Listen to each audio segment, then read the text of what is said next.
La Regione del Veneto ha voluto fare un protocollo, fra l'altro l'errore secondo me di quella scelta è stato, uno, che non era neanche una competenza stretta della Regione stessa, perché appunto è Ministero, Prefetture e Comuni, ma soprattutto non c'è stato un confronto con i sindaci, nel senso non con l'ANCI presieduta dall'ottimo, perché è davvero bravo, sindaco di Treviso Conte.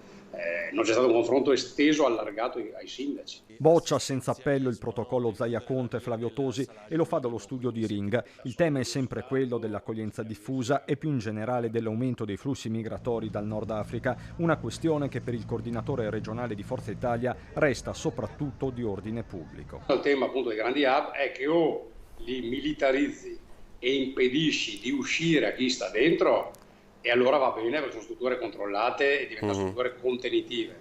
Se chiunque può uscire a qualsiasi ora del giorno o della notte, allora creano dei giganteschi problemi secondari. Sulla linea di Tosi, in un gioco di convergenze più o meno attese, c'è anche l'europarlamentare della Lega Gian Antonio Darè, che ribadisce le critiche al governatore, Lega contro Lega, con il PD rappresentato da Alessandra Moretti, che mette il dito nella piaga politica.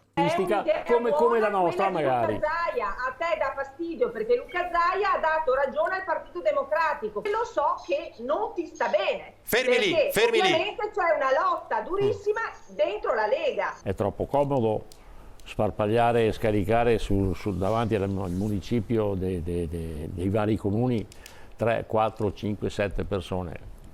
E poi si devono arrangiare il sindaco e l'assessore ai servizi sociali. Ma ripeterebbe quella frase Zaia se li porti a Palazzo Balbi? È stata un po' forte. Sì, perché è stata una cosa, al di là che io sono sicuramente una persona che dico quel che penso. Questo l'abbiamo notato. Sì, si ricandida in Europa, la ricandidano? Secondo me no.